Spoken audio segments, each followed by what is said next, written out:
Welcome to DeLorean Talk, episode number 1. My name is Dave Tavres. My car is VIN number 10515, a 1982 5-speed manual, gray interior, with flat hood and no gas flap, living in Orange County, California. Since this is the first episode, I thought I'd start off sharing my own DeLorean story, then moving into an interview with a DeLorean owner I've known since the mid-90s.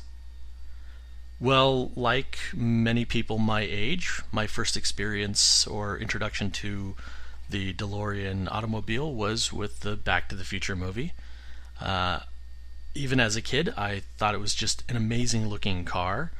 Aside from having all the time machine accoutrements, it just was exciting and different, as I'm sure everyone who loves or owns a DeLorean thinks. You know, the gull-wing doors, the stainless steel, very sexy, very interesting, and futuristic. So as a kid, I didn't have any real thought about ever owning one, but I did love the car.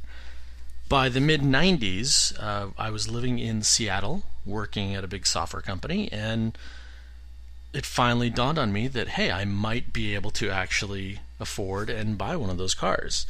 So I joined the Pacific Northwest DeLorean Club, which had a lot of members in the Redmond, Bellevue, Washington area, and ended up going to several meetups, tech days, things like that, and got to know a couple of people a little bit.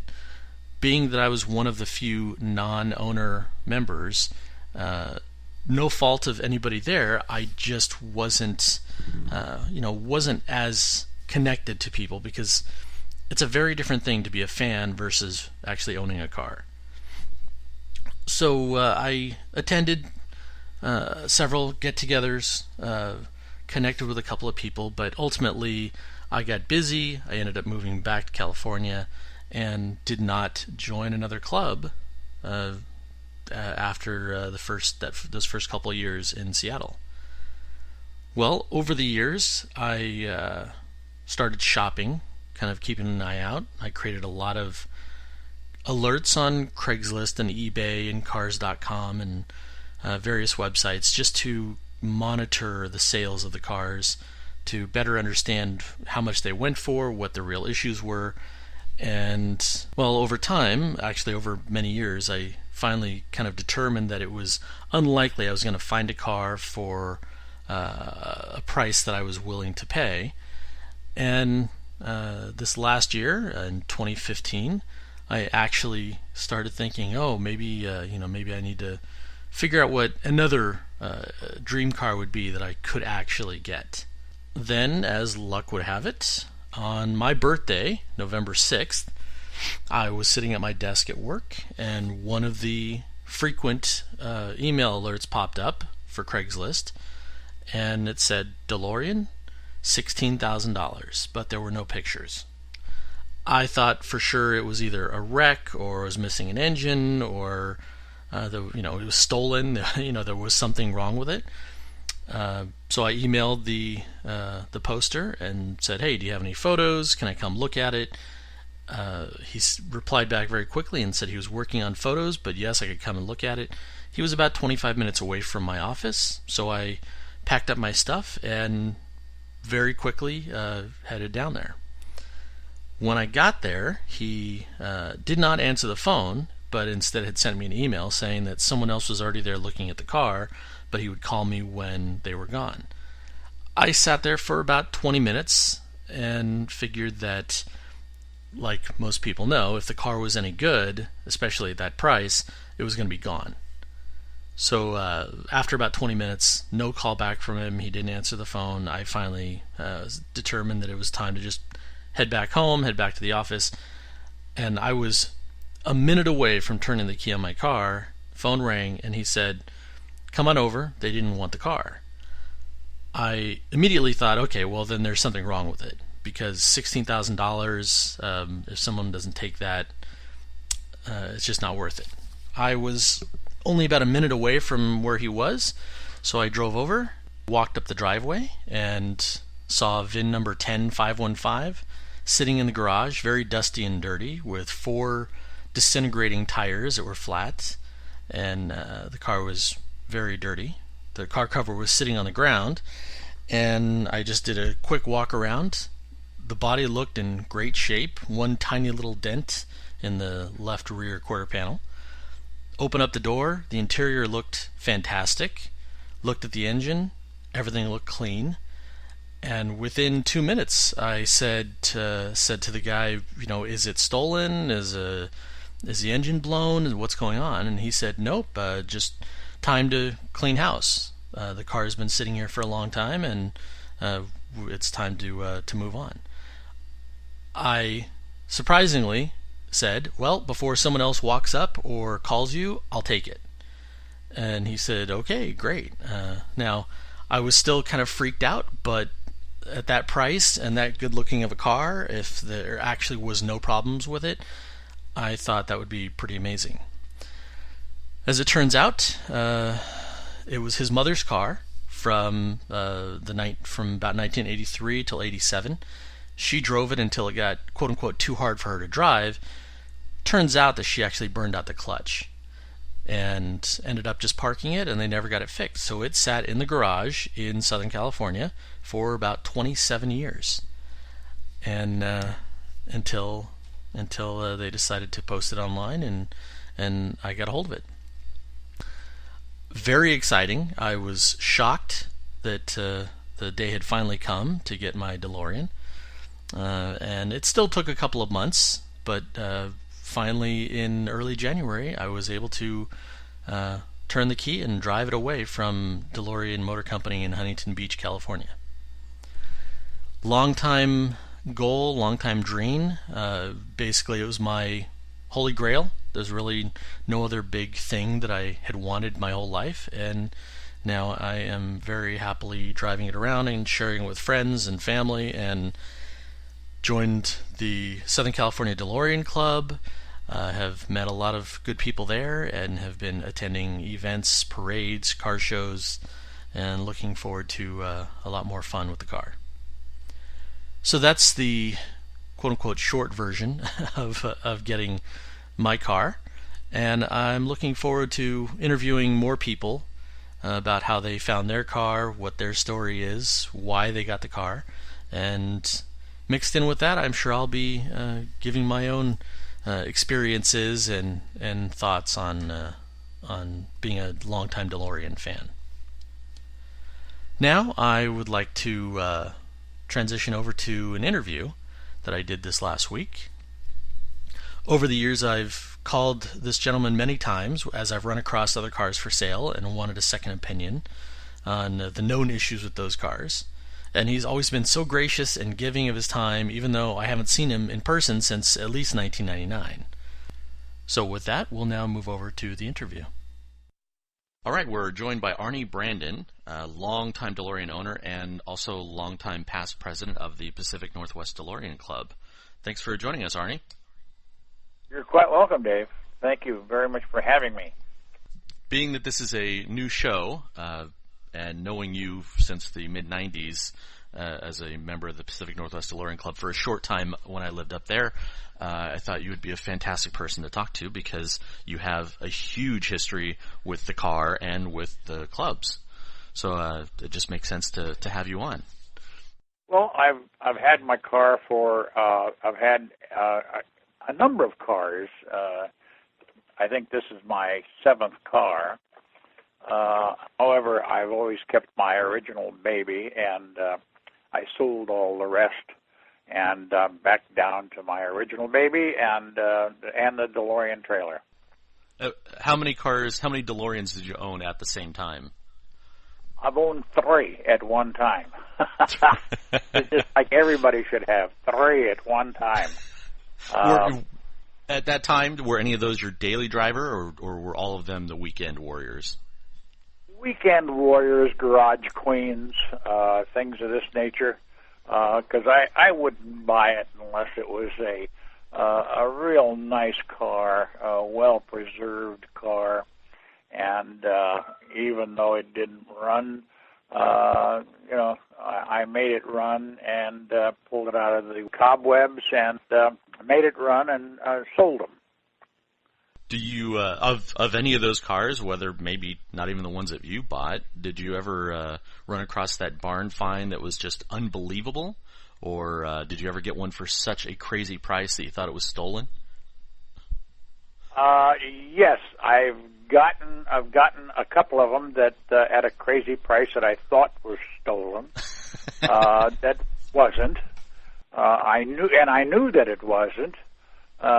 It wasn't stolen, but I still got it at a crazy price, and I made money like crazy on that one. So you were president of the Pacific Northwest DeLorean Club. How long were you president, and how long has it been since you became a past president? I became a past president about 3 years ago, and for many years, I don't know, God, for probably 10, 15 years I was president. Greg McDonald, one of the founders of the Pacific Northwest DeLorean Club, was the original president, and I think I became president after that, and remained president for the next 15, 20 years or so. Wow. And then I became the treasurer. I passed on the presidency and became the treasurer, which I just gave up 2 years ago because I'm getting too old to mess with that stuff. PayPal and Quicken and so on and so forth, and it was just sort of beyond me. It got beyond me, and because I'm not getting any younger either. Although it's been a heck of a ride, a lot of fun, and a lot of good friends. But I'm still here and having one heck of a good time with the car. Nice. Now, speaking of you're getting older, other friends are getting older, it's a new generation of car owners. I'm one of those. I've met several others that are in their 30s, 40s. Any thoughts about how the next generation of DeLorean owners either should take care of the cars? How, do you think clubs will survive? Do you think that that people are holding on to their cars and just passing them on to their families?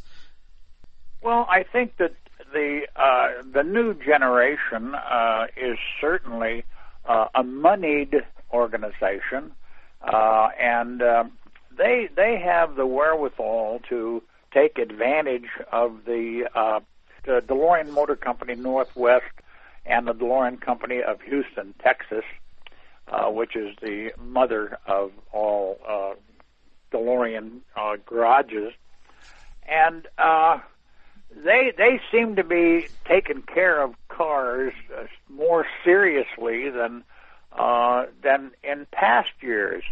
In past years, for example, the aftermarket parts list was a real important factor of the Pacific Northwest DeLorean Club, which has disappeared with the advent of the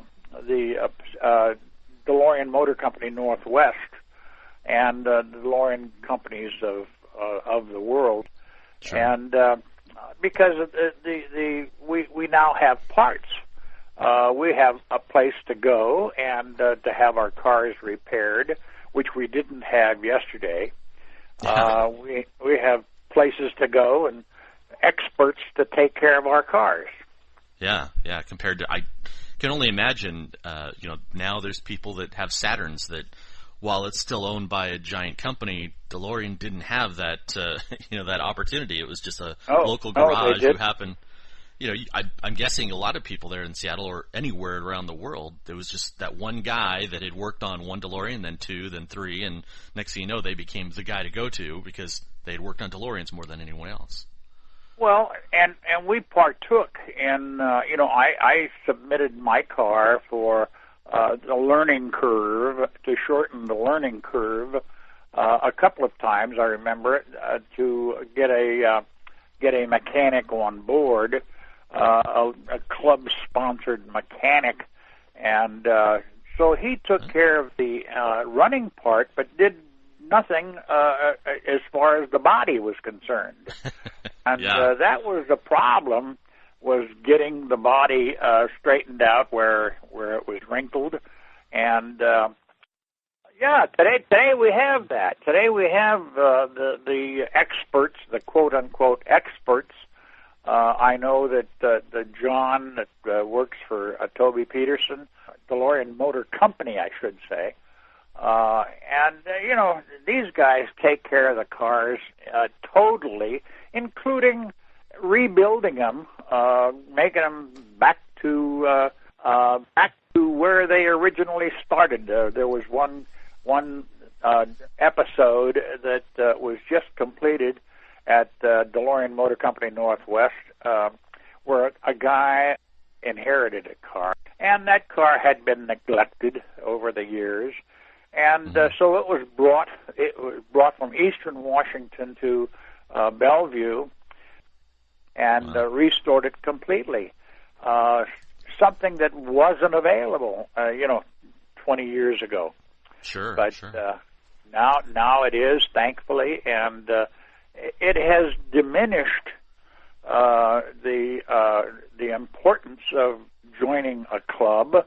However, today joining a club is merely the fun and experience of having parades scheduled, car shows scheduled and acknowledged, and a fun experience, more so than necessity that existed 20 years ago.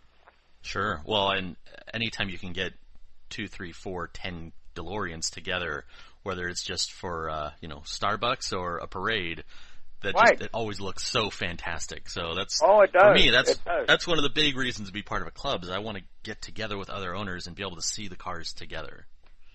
That's a very important factor, and still a factor that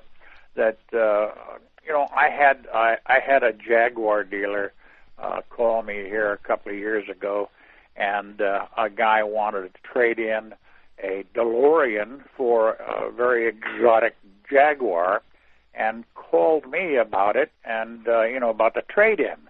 What could he do with a DeLorean, et cetera, et cetera. And I said, well, you can take your most favorite Jaguar and display it, park it in any shopping center parking lot, and I'll park right next to you, and I'll outdraw you. And he took the DeLorean in and parked it in his showroom, and everybody came walking in to buy a Jaguar and said, what the hell is that over there in the corner, And just like the original was the dealers. DeLorean. So finally he had to get rid of it. Yeah, he did get rid of it just because it was stealing the show from the Jaguars all the time. Yep. What makes me the happiest is almost everybody, whether it's in a crosswalk, on the freeway, in a parking lot, people just smile. Everybody smiles. They're like, wow, that's a DeLorean. So for me, that's one of the most fun things.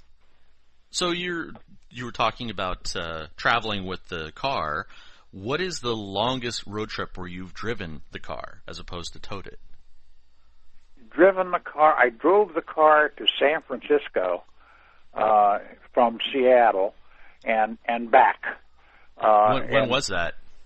Oh, it was very early on, probably about 83, 84, 85, somewhere in there. And the only problem I had was a little bit of overheating, which we overcame. Toby Peterson and we concocted a bypass that worked real well. It kept bleeding the air out of the top of the engine, and that was the cause of the overheating almost entirely. Huh. So anyway, we eliminated that problem, and we went on from there. So would you say that a DeLorean is a good, medium, or a bad road trip car for doing 12 to 20 or 30 hours of a road trip? Oh, it's a great car. It's very comfortable, very comfortable, and with a new suspension, a great car to take on road trips.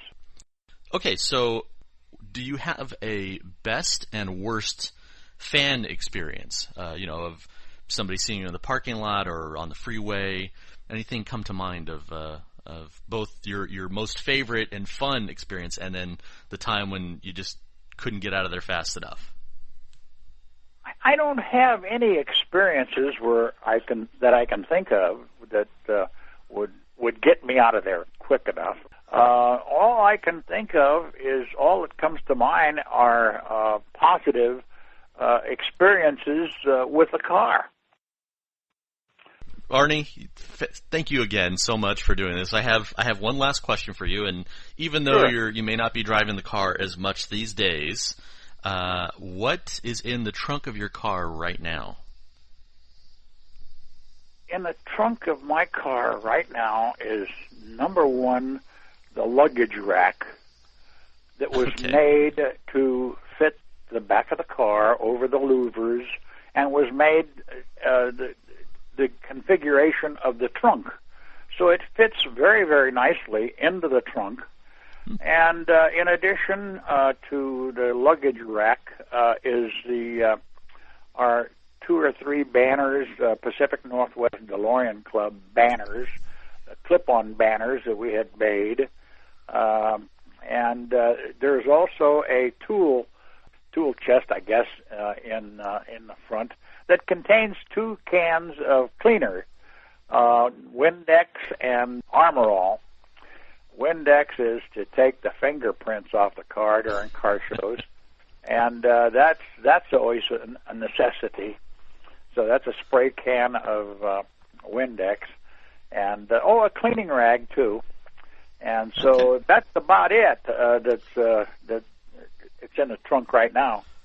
Great. I've been asking people that because I have too much stuff in my trunk right now, and I figure I don't need to carry around all the cleaning supplies. It sounds like I need to just stick with a couple of bottles and a couple of rags, and that should be enough.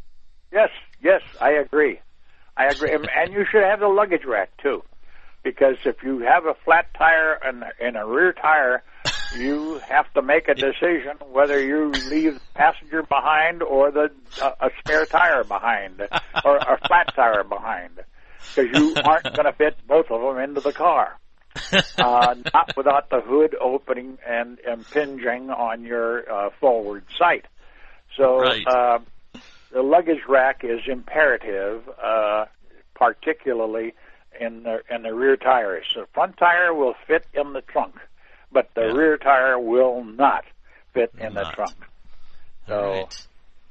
It's been so nice talking to you, Dave, and thank you very much for the opportunity to appear on your show. And with that, I want to say thank you to everyone listening who joined us for this first episode of DeLorean Talk. Don't forget to like DeLorean Talk on Facebook, follow us on Twitter, and subscribe on YouTube. And please send in your feedback, ideas, questions to comments@DeLoreanTalk.com. Drive safe and keep your eyes on the road.